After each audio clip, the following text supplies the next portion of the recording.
Teaching aptitude class number 14 और एक question से शुरुआत करते हैं। इस प्रकार के क्वेश्चन लास्ट टाइम काफ़ी पूछे गए थे, तो इसको आप ठीक से देखिए। एक क्वेश्चन है, ये भी एवोल्यूशन का एक टाइप है जिसको हम कहते हैं फॉर्मेटिव एवोल्यूशन। फॉर्मेटिव एवोल्यूशन इसको हम कहते हैं।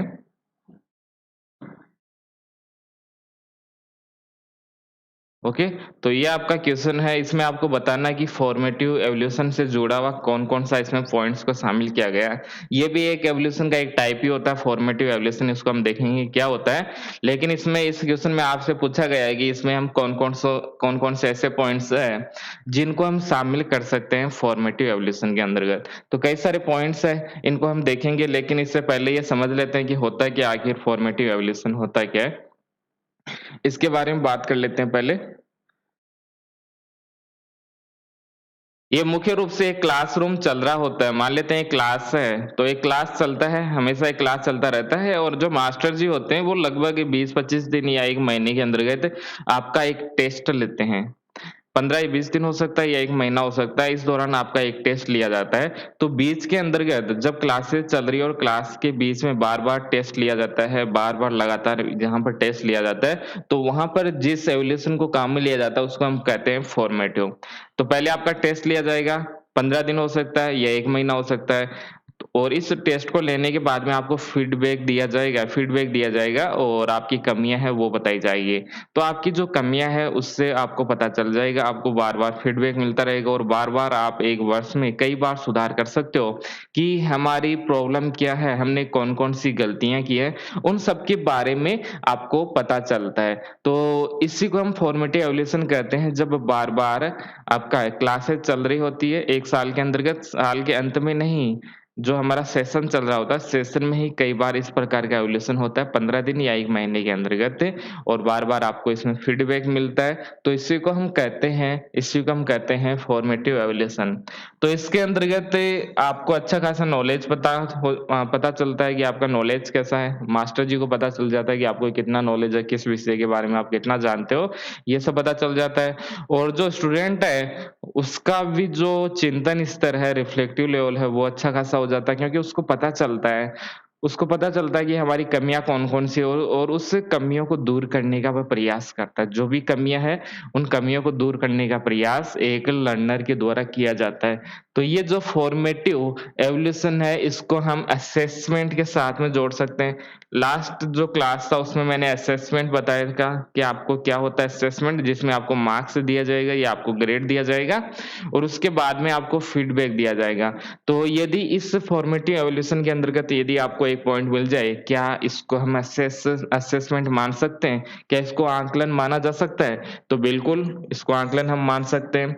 दूसरा, इसमें जब शिक्षण कार्यक्रम की गतिविधियाँ प्रगति पर हो, यानी क्लास आगे बढ़ रही है और उसी के दौरान आपका बार-बार टेस्ट लिया जाता है। नोट कीजिए, इसको स्टार लगाइए, मूल्यांकन शिक्षण के दौरान किया जाता है। जो आपका एवोल्यूशन है वो टीचिंग के दौरान ही किया जाता है। आपका सेशन चल रहा है, ये क्लासरूम है और इसमें मान लेते हैं 12 महीने का एक सेशन है और इसके अंतर्गत आपका 15 बार इस प्रकार का फॉर्मेटिव एवोल्यूशन हो गया, तो आपको 15 बार पता चल गया है कि आपकी कौन-कौन सी गलतियाँ हैं, क्योंकि टीचर के द्वारा आपको बार-बार फीडबैक मिलता रहेगा। तो ये कब होता है? ये मूल्यांकन कब किया जाता है? टीचिंग के दौरान किया जाता है। इसको ऐसे कर लीजिए, टीचिंग के दौरान, जब टीचिंग चल रहा होता है उसी दौरान आपका इस प्रकार का एवोल्यूशन होता रहता है। इसमें प्रक्रिया पर ध्यान केंद्रित किया जाता है। जो प्रोसेस है, टीचिंग प्रोसेस है, उसको हम कैसे बेहतर बना सकते हैं? टीचिंग लर्निंग प्रोसेस है, उसको हम कैसे बेहतर बना सकते हैं? तो इसमें आपके पास में कई सारे ऑप्शन होते हैं, बहुत सारा टाइम आपको मिलता है, यदि गलतियाँ होती है, तो बार-बार उसको हम ठीक करते हैं, फीडबैक मिलता है, क्लासेस चलती रहेगी, फिर गलतियाँ करोगे, फिर मास्टर जी बताएँगे और एक स्टूडेंट या लर्नर इसको फिर से एक बार ठीक कर लेगा। सीखने के लिए मूल्यांकन किया जाता है। ये जो ये जो मूल्यांकन है वो किसके लिए किया जाएगा? सीखने के लिए किया जाएगा, लर्निंग के लिए मूल्यांकन जब किया जाता है, तो उसको हम कहते हैं फॉर्मेटिव इवैल्यूएशन। लर्निंग के लिए किया जा रहा है, इसमें हम सीख रहे हैं, केवल सीखने के ऊपर हमारा फोकस है, ना कि कोई रिजल्ट के ऊपर हमारा फोकस नहीं है। हम सीखना चाहते हैं, कोई गलतियाँ हो गई तो उसको हम एक बार गलतियों को एक बार फिर से हम देखेंगे, फीडबैक हमें गुरुजी के द्वारा मिलेगा और फिर हम सीखना प्रारंभ कर देंगे। तो ये सीखने के लिए मूल्यांकन किया जाता है। और इसके अंतर्गत फीडबैक की हमने बात की अभी, फीडबैक इसमें मिलता रहता है। इस मूल्यांकन के द्वारा छात्र शिक्षण उद्देश्यों को प्राप्त करने के लिए अपनी सफलता या विफलता के बारे में फीडबैक प्राप्त करता रहता है। एक लर्नर को इसमें बार-बार फीडबैक मिलता रहता है।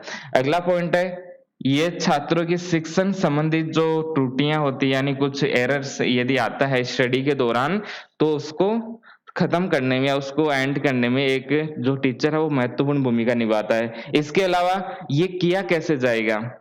ओके, कई प्रकार से कर सकते हैं, या तो एक टेस्ट लिया जा सकता है, रिटन टेस्ट लिया जा सकता है। बीच में बार-बार 15 या 1 महीने में आपका एक टेस्ट ले लिया जाएगा और उससे आपको पता चल जाएगा, ओके, आपको फीडबैक मिलेगा, तब आपको अपनी गलतियों का पता चल जाएगा। तो एक तो फॉर्मेटिव इस प्रकार से हो सकता है। इसके अलावा क्विज़ पूछा जा सकता है आपसे। कई सारे क्विज़ आपसे पूछे जा सकते हैं, ओके, क्लासरूम में क्विज़ पूछे जा सकते हैं। और जो ठीक से नहीं बता पाता है उनको आप बताओगे, आप उनको फीडबैक दोगे कि आपकी क्या गलती है। तो जिसमें हम क्यूज़ का सहारा लेते हैं, क्यूज़ ऐसा तो है नहीं कि एग्ज़ाम में लास्ट में पूछा जाता है।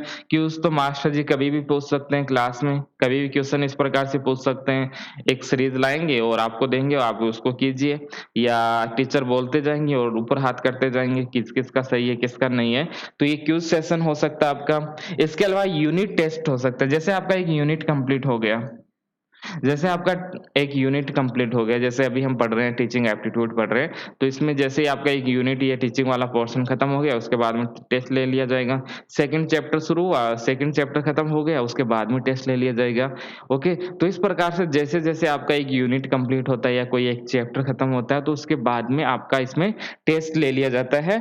और चैप्टर टेस्ट हो गया इसमें, अभी मैंने बताया आपको, चैप्टर टेस्ट हो गया, यूनिट टेस्ट हो गया और क्विज़ हो गई। इन सबको हम फॉर्मेटिव इवैल्यूएशन के अंतर्गत शामिल करते हैं, क्योंकि ये अपनी टीचिंग लर्निंग प्रोसेस को बेहतर बनाते हैं। यदि आपका बार-बार टेस्ट लिया जाएगा, छोटे-छोटे चैप्टर का आपका बार-बार यहाँ पर टेस्ट लिया जाएगा, इसके अलावा क्विज़ आपसे पूछी जाएगी और इसके साथ में ही आपका जो चैप्टर टेस्ट हो गया, एक चैप्टर हो गया, उसके बाद में आपका टेस्ट लिया जाएगा, तो इससे काफ़ी हेल्प होता है। इससे आपका जो फीडबैक है वो बेहतर आपको फीडबैक मिलता है।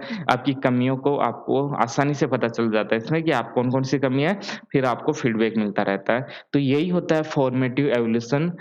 हिंदी में कई सारे नाम आपको मिल सकते हैं, बस फॉर्मेटिव आपको ध्यान में रखना है। इससे क्वेश्चन किस प्रकार से आता है, तो एक क्वेश्चन आप देखिए, ये इस प्रकार से क्वेश्चन आ चुका है। ओके, ये आया हुआ क्वेश्चन है और इसी प्रकार से क्वेश्चन आ भी रहे हैं। लास्ट टाइम भी 2 से 3 क्वेश्चन कई सारे एग्जाम लगते हैं, तो उसमें 2 से 3 क्वेश्चन यहाँ से पूछे गए हैं। तो काफी महत्वपूर्ण है ये टॉपिक, छोटा-सा है लेकिन काफी अच्छा है ये। तो इसके अंतर्गत फॉर्मेटिव इवैल्यूएशन क्या होता है, इसका नेचर कैसा होता है, फॉर्मेटिव जो इवैल्यूएशन है उसका नेचर कैसा होता है। तो पहला पॉइंट इसमें दिया आपको, इसमें mastery test, giving a mastery test, नहीं, इसमें मास्टरी टेस्ट कहाँ होता है? मास्टरी टेस्ट यानी जो लास्ट में होता है, सेशन आपका खत्म हो जाता है, सेशन खत्म होने के बाद जो टेस्ट लिया जाता है, उसको मास्टरी टेस्ट कहते हैं। तो मास्टरी टेस्ट इसमें कहाँ होता है? इसमें तो बार-बार लिया जाता है, तो ये इसमें नहीं होगा। दूसरा, इसमें कंडक्टिंग क्विज़ सेशन, यस, यहाँ पर कंडक्ट किया जाता है, क्विज़ सेशन को यहाँ पर बार-बार कंडक्ट किया जाता है, तो इसमें बी वाला आप शामिल कर सकते हो, इसमें बी आ रहा है और इसके अंतर्गत वी है और इसमें भी वी है, तो ये बिल्कुल ठीक है, कंडक्ट किया जाएगा। इसके अलावा एवोल्यूशनिंग स्टूडेंट्स इन ग्रेडिंग सिस्टम, इसको एक बार छोड़ दीजिए आप, इसको यदि ठीक से नहीं पता है तो इसको छोड़ दीजिए। प्रोवाइडिंग फीडबैक आपको प्रोवाइड करवाया जाता है, तो इसी में तो प्रोवाइड करवाया जाएगा असेसमेंट, ओके, इसी में आपको फीडबैक मिलता रहेगा, तो आप इसको भी शामिल कर लीजिए, डी को आप शामिल कर लीजिए। बी वाला हो गया, इसमें डी हो गया और किसी में डी है क्या? इसमें डी है, ओके, तो ये 2 हट जाएंगे आपके ऑटोमेटिक, ये वाला तो हट गया। आगे वाला देखते हैं, इसमें आपको फीडबैक मिल गया और साथ में इसमें दिया है विद्यार्थियों के चिंतन को बढ़ावा देना। स्टूडेंट्स रिफ्लेक्ट जो रिफ्लेक्ट है, इनकरेजिंग होता है, यहाँ पर स्टूडेंट का जो रिफ्लेक्ट होता है, जो चिंतन होता है, उसका विस्तार होता है, एक्सपेंड होता है, ज़्यादा से ज़्यादा सोचना प्रारंभ कर देता है। गलतियाँ पता चलेगा तभी तो हम सोचेंगे। यदि आपको पता ही नहीं चलेगा कि इसमें हमें पढ़ना क्या है, आपको जब हम फीडबैक देंगे कि इस आप इसको ठीक कीजिए, थोड़ा पढ़ने का जो आपका प्रोसेस है, ओके? उसको आप ठीक कीजिए, ठीक से आप पढ़ना शुरू कीजिए, तो आपको जब पता चलेगा तभी तो आप ठीक से पढ़ोगे। यदि हम टीचिंग एप्टीट्यूड पढ़ा रहे हैं और आपको यही नहीं पता है कि क्वेश्चन किस प्रकार से आते हैं, तो आप क्या सोचोगे, क्या समझोगे? आपके सामने तो बुक होगी, उसको रीड करते जाओगे, उसी को रिवाइज़ करते जाओगे, उससे थोड़ी कुछ होता है। जब तक आपको ये पता नहीं चलेगा कि क्वेश्चन कैसे आते हैं, हमारी गलतियाँ कौन-सी है, कौन-कौन सी हम गलतियाँ करते हैं, तब तक आप कुछ नहीं कर सकते। ओके? तो इसके अंतर्गत ऐसा होगा तो हम हमारा जो चिंतन स्तर है, हमारा जो चिंतन स्तर है, वो काफ़ी बढ़ जाएगा। हमारा चिंतन स्तर है, वो काफ़ी ज़्यादा बढ़ जाएगा। तो ई को हम इसमें शामिल करेंगे। ई को हम शामिल करेंगे, तो ये हमारा आंसर हो गया। ये हमारा आंसर हो गया। ओके? ग्रेडिंग प्रणाली में मूल्यांकन नहीं, ग्रेडिंग वाला मैंने बताया था आपको मेज़रमेंट होता है। ग्रेडिंग केवल ग्रेडिंग जिसमें दिया जाता है, केवल मार्क्स दिया जाता है, उसको हम मेज़रमेंट कहते हैं, मापन कहते हैं। मापन नहीं होता है यहाँ पर, असेसमेंट होता है। मैंने पहला शब्द काम में लिया था, असेसमेंट इसमें होता है। आकलन इसमें किया जाता है और आकलन के अंतर्गत ग्रेडिंग प्लस फीडबैक मिलता है। ग्रेडिंग या मार्क्स प्लस फीडबैक आपको मिलता है, तो हम इसको शामिल करते हैं। तो आंसर इसका 3 नंबर है, वो बिल्कुल ठीक आंसर हो जाएगा। तो इस प्रकार से कंसेप्चुअल क्वेश्चन बनते हैं। तो आपको इसमें क्या करना है, केवल ये पॉइंट्स आपको बार-बार पढ़ना है, इसमें हम क्या-क्या शामिल करेंगे, एक बार ठीक से समझ लीजिए, तो हम काफ़ी हद तक क्वेश्चन कर सकते हैं यहाँ से। यदि आपसे एक सेमेस्टर पूछा जाए यहाँ पर, यदि आपसे पूछे कि सेमेस्टर जो एग्ज़ाम होते हैं, वो भी हम इसमें शामिल कर सकते हैं, कोई प्रॉब्लम नहीं है। यदि सेमेस्टर में आपको ग्रेडिंग के साथ में यदि आपको फीडबैक मिलता है कि आपकी कौन-कौन सी कमियाँ हैं, तो आप इसको शामिल कर सकते हो। आप इसको शामिल कर सकते हो, कोई प्रॉब्लम नहीं है, क्योंकि फीडबैक भी 6-6 महीने में होता है, तो आपको उसमें फीडबैक मिलता रहेगा कि क्या-क्या गलतियाँ हैं, ओके? तो ये भी हम इसको भी शामिल कर सकते हैं कि जो सेमेस्टर होता है, सेमेस्टर को इसमें हम शामिल कर सकते हैं। तो यदि ये आए, तो इसको भी आप टिक कर लेना, इसमें भी कोई प्रॉब्लम नहीं होगा। अगला है इसमें डायग्नोस्टिक एवोल्यूशन, इस पर हमने बात किया था। डायग्नोस्टिक क्या होता है? डायग्नोस्टिक टीचिंग क्या होता है? जो टीचिंग डायग्नोस्टिक होता है उसी को यहाँ पर अप्लाई कर दीजिए, कुछ अलग नहीं है। केवल एक पॉइंट इसमें ध्यान में रखना है, जो क्वेश्चन आएगा तो इसके अंतर्गत आपकी जो समस्याएँ हैं, उनकी कमियों को पहचान कौन करेगा? इसमें लिखा है जो लर्नर है, उसकी जो कमियाँ होती है, उसको जो कठिनाई आती है पढ़ने के दौरान या उसकी जो भी प्रॉब्लम होती है, वो आइडेंटिफ़ाई किसमें होता है? आइडेंटिफ़ाई नोट कीजिए, इसका कीवर्ड है आइडेंटिफ़िकेशन। आइडेंटिफ़िकेशन किसका? आपकी जो डिफ़िकल्टीज़ होता है, आपकी जो कठिनाइयाँ होती है, आपकी जो कमियाँ होती है, डिफ़िकल्टीज़ होती है, ओके, तो उसको आइडेंटिफ़िकेशन किया जाता है, यहाँ पर उसको पहचान जाता है, पहचानेगा कौन? डॉक्टर या आप? पहचान कौन करेगा? आप करोगे या डॉक्टर करोगे? तो डॉक्टर यहाँ पर टीचर हो जाएगा, तो टीचर आइडेंटिफ़िकेशन करता है, यदि ये शब्द आपको मिल जाए, आइडेंटिफ़िकेशन कौन करता है? हमारी जो कमियाँ होती है और जो भी हमें समस्याएँ जो भी होता है, उसको आइडेंटिफ़िकेशन कौन करता है? उसको कौन आइडेंटिफ़ाई करेगा? तो आइडेंटिफ़ाई करेगा यहाँ पर एक टीचर और इसी मेथड को हम कहते हैं डायग्नोस्टिक एवोल्यूशन कहते हैं, जिसके अंतर्गत आइडेंटिफ़िकेशन किया जाता है, हमारी जो कमियाँ हैं और हमारी जो कठिनाइयाँ हैं। तो ये क्वेश्चन पूछा गया है इसमें, किस प्रकार के मूल्यांकन में अधिगमकर्ता की कमियाँ एवं कठिनाइयों की पहचान पर बल दिया जाता है? तो 4 इसमें आपके पास में ऑप्शन है। एक है डायग्नोस्टिक एवोल्यूशन है इसमें, एक क्राइटेरिया रेफरेंस एवोल्यूशन है, इसको हमने देखा था क्राइटेरिया वाला क्या होता है, डायग्नोस्टिक और फेलो ऑफ एवोल्यूशन, ओके, इसको हम क्वेश्चन में देख लेंगे बाद में, और एक हो गया समेटिव एवोल्यूशन, समेटिव को भी अभी हम देखेंगे। तो आपके पास में एक ही ऑप्शन है डायग्नोस्टिक एवोल्यूशन, ओके? तो इसमें आइडेंटिफिकेशन हम करते हैं और ये सब पॉइंट्स हम पहले ही पढ़ चुके हैं कि क्या होता है डायग्नोस्टिक के अंतर्गत, तो फिर से पढ़ने की आवश्यकता नहीं है, इसको हम पढ़ चुके हैं। ये है समेटिव। तो समेटिव का जो कीवर्ड है वो आपको ध्यान में रखना है, शिक्षण प्रक्रिया के अंत में। जैसे ही आपका एक सेशन होता है, जैसे ही आपका एक सेशन होता है, तो एक सेशन होने के बाद में, एक सेशन जब आपका कंप्लीट हो जाता है, आपका एक सेशन कंप्लीट हो जाता है, तो आपका जो एग्जाम लगता है, जो एग्जाम लगता है सेशन कंप्लीट होने के बाद में, नोट कीजिए, सेशन कंप्लीट होने के बाद में आपका जो एग्जाम लगता है, उसी को हम कहते हैं समेटिव एवोल्यूशन। सेशन खत्म हो जाएगा यहाँ पर, और जो फॉर्मेटिव था उसमें सेशन चलता रहेगा, बार-बार आपका इवोल्यूशन होता रहेगा। लेकिन इसमें एक ही बार होता है जब आपका सेशन खत्म हो जाता है, तो इसमें कहाँ से फीडबैक मिलेगा, और फीडबैक दिया भी तो क्या काम आएगा? आपका तो सेशन ही खत्म हो गया, तो फिर क्या सुधार करोगे? तो इसके अंतर्गत जो कीवर्ड है वो है शिक्षण प्रक्रिया के अंत में। जो आपका जो टीचिंग चल रहा है, 1 वर्ष आपका खत्म हो गया, 1 ईयर समाप्त हो गया, उसके बाद में लास्ट में आपका जो एग्ज़ाम लगता है, उसको हम कहते हैं समेटिव इवैल्यूएशन। तो इसमें फ़ोकस किया जाता है परिणाम पर, रिज़ल्ट के ऊपर फ़ोकस किया जाता है। परिणाम अच्छा आना चाहिए, इसके ऊपर फ़ोकस किया जाता है, केवल रिज़ल्ट ओरिएंटेड इसको हम बोल सकते हैं। इसमें फ़ोकस किया जाता है रिज़ल्ट के ऊपर। इसमें सीखने का मूल्यांकन किया जाता है, और साथ में सीखने का मूल्यांकन इसमें किया जाता है, और इसके साथ में रेनफोर्समेंट को इसमें हम शामिल कर सकते हैं। आप इसमें रेनफोर्समेंट को शामिल कर सकते हो, कोई प्रॉब्लम नहीं है। उसमें हमने फीडबैक को शामिल किया कि नहीं किया? फॉर्मेटिव एवोल्यूशन के अंतर्गत हमने फीडबैक को शामिल किया, ये भी उसका कीवर्ड हो गया उसका। और यहाँ पर जो समेटिव एवोल्यूशन है, योगात्मक, योग शब्द आपको दिख रहा है ना, योग सम, ओके। तो यहाँ पर आपका सेशन खत्म हो जाएगा, उसके बाद में आपका यहाँ पर आपको रिजल्ट आपका इस प्रकार से रिजल्ट आएगा। जो लास्ट में जो एवोल्यूशन होता है, उसी को हम समेटिव एवोल्यूशन कहते हैं, और इसमें रेनफोर्समेंट होता है। रेनफोर्समेंट क्या होता है, ये सब बताया हुआ है, ओके। तो फिर से बताने की आवश्यकता नहीं है, फिर से नहीं बताएँगे इसमें क्या होता है रेनफोर्समेंट के अंतर्गत।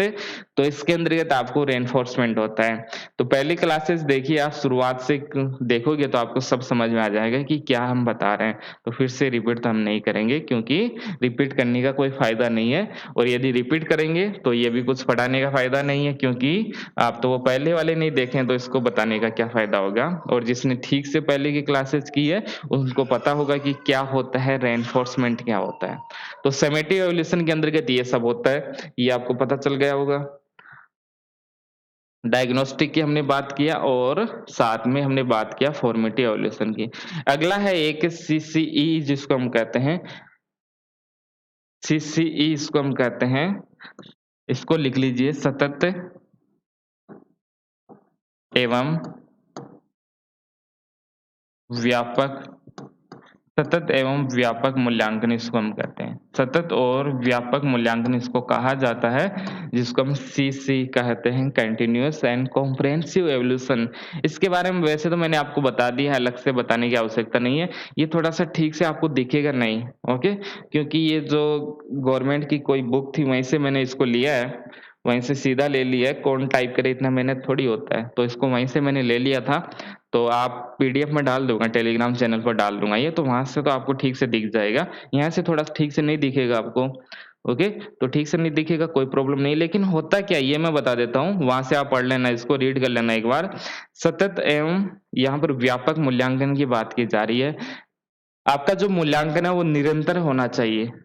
आपका जो एवोल्यूशन है वो लगातार होना चाहिए, और जो आपका डेवलपमेंट है, वो सभी प्रकार का डेवलपमेंट होना चाहिए। एवोल्यूशन केवल आपका पढ़ाई का ही नहीं होना चाहिए, आपका जो सामाजिक विकास कितना हुआ है, मानसिक विकास आपका कितना हुआ है, आपका जो कॉग्निटिव डेवलपमेंट कितना हुआ है, ओके? कॉग्निटिव डेवलपमेंट कितना हुआ है, इमोशनल डेवलपमेंट आपका कितना हुआ है, फिजिकल डेवलपमेंट आपका कितना हुआ है, तो ओवरऑल डेवलपमेंट की बात इसमें की जाती है, और वो भी लगातार आपको करना है इसमें, लगातार आपको चेक करते रहना है, इवोल्यूशन आपको बार-बार करना है, लगातार करना है, वो भी चारों ओर से, यानी केवल पढ़ाई के बारे में ही नहीं, आपका जो इवोल्यूशन होना चाहिए केवल स्टडी के ऊपर ही नहीं, पढ़ाई के ऊपर ही फोकस नहीं किया जाना चाहिए। इसके अलावा भी हमारा जो ओवरऑल डेवलपमेंट होता है, जिसमें हम मेंटल को शामिल करते हैं, सोशल डेवलपमेंट को हम शामिल करते हैं, इसके अलावा कॉग्निटिव डेवलपमेंट को भी हम शामिल करते हैं। तो इन सब के ऊपर आपको फोकस करना है। आपका एवोल्यूशन इस प्रकार से होना चाहिए कि इन सब का एवोल्यूशन हो सके। जैसे हमें फिजिकल डेवलपमेंट हमारा होना चाहिए, तो फिज़िकल डेवलपमेंट के लिए एवोल्यूशन किस प्रकार से होगा? जैसे योगा क्लासेस चल रही है, कुछ स्पोर्ट्स की क्लासेस चल रही है, ओके? स्पोर्ट्स की क्लास थोड़ी चलेगी, स्पोर्ट्स तो व्यवहार में आपको ट्रेनिंग वो सब होता है, आपको खिलाया जाएगा, आपको ग्राउंड में ले जाके, तो वहाँ पर भी आपका एवोल्यूशन हो सकता है। तो आपका फिज़िकल डेवलपमेंट हुआ कि नहीं हुआ, आपको ध्यान में रखना है। आप विषय वस्तु को किस प्रकार से समझते हो, तो आपका जो कॉग्निटिव डेवलपमेंट है, आपका समझने का स्तर कैसा, वो आपको पता चलेगा। सोशल के बारे में आपको कैसे पता चलेगा? आपको कहीं लेके जाएँगे, ओके? वहाँ पर आप आइडियाज़ को एक्सचेंज करोगे, आपको किसी रूरल एरिया में लेके जाएँगे या स्लम्स एरिया में आपको लेके जाएँगे, तो आप उनके विचारों को उन अपने विचार उनको बताओगे, उनको विचार आप ओके, वो अपने आप को अपने विचार आपको बताएँगे। इससे इससे पता चलेगा कि आपका जो सोशल जो डेवलपमेंट हुआ है कि नहीं, आप समाज के साथ सीख रहे हो कि नहीं सीख रहे हो, समाज के साथ में आपका इंटरेक्शन कैसा है, तो इस प्रकार का इंटरेक्शन होता है। तो ये सभी प्रकार का जब एवोल्यूशन होता है, इसी को हम कहते हैं सीसीई, सीसी इसको हम कहते हैं, आपका जो मूल्यांकन है वो सतत होना चाहिए, कंटीन्यूअसली होना चाहिए आपका और कॉम्प्रिहेंसिव होना चाहिए। इसके साथ में कॉम्प्रिहेंसिव के अंतर्गत सभी प्रकार के जो सब्जेक्ट है वो आपको आना चाहिए। केवल एक ही सब्जेक्ट नहीं, सभी प्रकार के जो सब्जेक्ट है, उसका नॉलेज आपके पास में होना चाहिए। इसके अलावा असेसमेंट की इसमें बात की जाती है, ओके? असेसमेंट की इसमें बात की जाती है कि आपको फीडबैक भी आपको मिलना चाहिए। जो कुछ भी हमने पढ़ा, वो सब कुछ एक साथ चलना चाहिए। अलग-अलग नहीं होना चाहिए कि कभी एवोल्यूटिव चल रहा है या सॉरी कभी सम्मेटिव चल रहा है, कभी फॉर्मेटिव चल रहा है, सब अलग-अलग नहीं, सबको एक साथ लेके चलिए और हमें डेवलपमेंट करना है, हमारा ओवरऑल डेवलपमेंट करना है। तो इस प्रकार से यहाँ से क्वेश्चन बन सकते हैं, ओके? तो इसमें कुछ समझाने के लिए अलग से कुछ है नहीं। सतत और व्यापक मूल्यांकन आपका कैसे हो सकता है, बस इतना ही आपको ध्यान में रखना है। आपका ओवरऑल डेवलपमेंट होना चाहिए और यही बात आरटीई राइट टू एजुकेशन जो एक्ट है हमारा 2009 का, उसमें भी ये बातें कही गई थी। उसमें भी ये बातें कही गई थी कि बच्चों को सीखने और समझने का व्यापक और सतत आकलन शिक्षण प्रक्रिया के दौरान ही होना चाहिए। बच्चों को सीखने और समझने यानी लर्निंग होना चाहिए और जो अंडरस्टैंडिंग होना चाहिए उसका असेसमेंट असेसमेंट कैसे होना चाहिए, तो वो व्यापक होना चाहिए, कॉम्प्रिहेंसिव होना चाहिए और कंटीन्यूअसली होना चाहिए, लगातार होना चाहिए और कॉम्प्रिहेंसिव होना चाहिए। एक बड़े लेवल पर ओवरऑल डेवलपमेंट का यहाँ पर आपका एवोल्यूशन होना चाहिए कि हो रहा है कि नहीं हो रहा है, केवल पढ़ा ही रहे हैं गुरुजी और कुछ भी कर रहे हैं क्लासरूम में। एक जो स्कूल है वो कर क्या रहे हैं, तो आपका ओवरऑल डेवलपमेंट होना चाहिए इसमें। आपका लगातार इसमें मूल्यांकन होना चाहिए, व्यापक होना चाहिए और लगातार होना चाहिए। तो ये सब बात है आरटीई जो राइट टू एजुकेशन एक्ट है हमारा, ओके? राइट टू एजुकेशन जो है हमारा अधिनियम है वो 2009 वाला, उसमें ये सब बातें कही गई है। इसके अलावा इसी कानून के सेक्शन 24 में कुछ जो टीचर होते हैं उनके कुछ ड्यूटी बताए गए हैं जो कि बाध्यकारी है, जो कि उनको मानना ही पड़ेगा। उनके जो ड्यूटी है उनको फॉलो करना होगा। जैसे जैसे प्रत्येक बच्चे के पढ़ने के स्तर व गति को जाँचना, दर्ज करना और उसके आधार पर शिक्षण योजना तैयार करना कि एक बच्चा है वो कैसे पढ़ रहा है, ओके? इसमें लिखा गया है 24 सेक्शन के अंतर्गत कि बच्चे कैसे पढ़ रहे हैं, उसको चेक कीजिए, उनका टेस्ट लीजिए, उसको फीडबैक दीजिए, फिर से चेक कीजिए, फिर से फीडबैक दीजिए। तो ये सब काम किया जाएगा एक टीचर के द्वारा। दूसरा, माता-पिता या अभिभावक को बच्चों के शैक्षिक स्तर के बारे में नियमित जानकारी देना। जो बच्चा है उसके जो माता-पिता है, उनको भी जानकारी देते रहना कि क्या चल रहा है, क्या नहीं चल रहा, आपके बच्चे में क्या-क्या प्रॉब्लम है। तभी तो सतत विकास होगा, तभी तो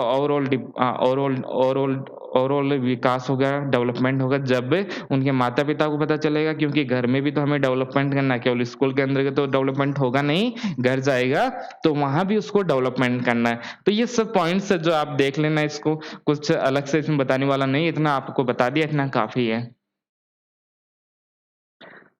और तो ये हो गया, ये सब तो आपको कल बता दिया था, बाकी कुछ इसमें नहीं है, बस इतना ही है आज के लिए, इतना काफ़ी रहेगा, इसको ठीक से आप देखिए।